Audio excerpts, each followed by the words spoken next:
ชีวิตយើងបើយើងមិនខ្លាំងទេនរណាក៏មើលងាយយើងដែររួមទាំងអ្នកផ្ទះរបស់យើងផងដែរ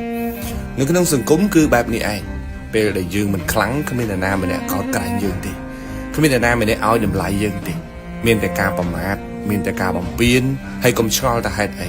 ជីវិតជួបរឿងអយុត្តិធម៌រហូតតែអញ្ចឹងឯងនៅលើโลกនេះគ្មានអ្វីស្មើភាពគ្នាទេរវាងអ្នកខ្លាំងនិងអ្នកខ្សោយគឺគ្មានពិតមែនអ្នកខ្លាំងច្បាស់ណាស់គេមានប្រៀបជាងយើងគ្រប់ពេលវេលាទាំងអស់ត្រូវចងចាំថានៅទីណាក៏ដោយយើងមិនអាចខ្សោយបានទេ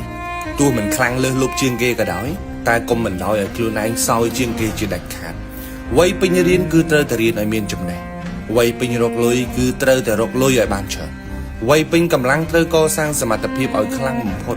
រឿងកសាងខ្លួននេះមួយអត់មាននរណាមកធ្វើជំនួសយើងទេបើអាយុយើង20ទៅ30ឆ្នាំហើយយើងនៅតែបដោយខ្លួនឲ្យអន់ជាងគេទៀតអត់មាននរណាមកជួយយើងបានទេនៅពេលដែលយើងខ្សោយនរណាក៏មើលងាយយើងដែរកុំថាឡើយអ្នកដតីកុំថាឡើយជាតិសាសន៍ដតីសូម្បីតែអ្នកផ្ទះយើងក៏មិនឲ្យតម្លៃយើងដែរតនកម្លាំងនៅមានត្រូវតែតអាលជាមួយនឹងការរៀនសូត្រត្រូវតអាលជាមួយនឹងការចង់ចេះចង់ដឹងចង់មានចង់បានកសាងខ្លួននៅលើផ្លូវដែលមានប្រយោជន៍កុំឲ្យបរទេសគេមើលងាយថាយុវជនយើងជាជនជាតិខ្សោយជាជនជាតិស្ទើរចំណេះដឹង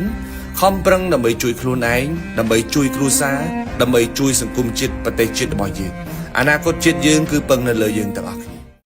នៅក្នុងសង្គមរស់នៅបើយើងស្រួលពេកយូរទៅអ្នកនឹងក្លាយជាមនុស្សដែលអស់តម្លៃដាក់ខ្លួនជារឿងល្អតែបើយើងស្រួលជាមួយនឹងគេឯងគ្រប់រឿងពេកពេលខ្លះនាំគ្រោះឲ្យខ្លួនឯងវិញក៏មានដែរយើងស្រួលពេកយើងក្លាយជារបស់ដែលអត់តម្លៃមនុស្សខ្លះឃើញយើងស្រួលលែងឲ្យតម្លៃយើងសោះតែម្ដង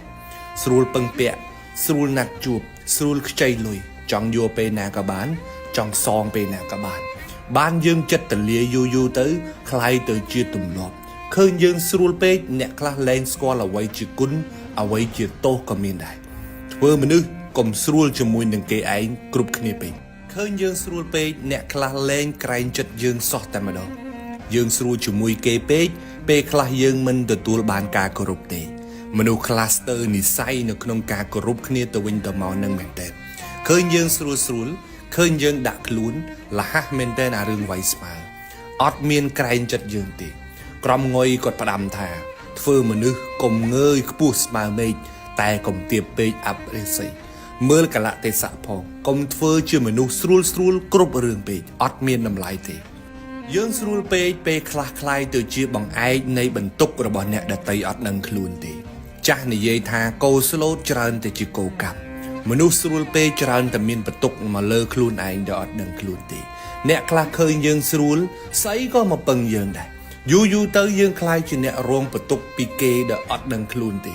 រៀនបដិសេធរៀនដោះខ្លួនរៀនការពារខ្លួនខ្លះកុំស្រួលជាមួយគេគ្រប់រឿងពេកមនុស្សយើងណាក៏ជាហត់ដែរត្រូវចាំ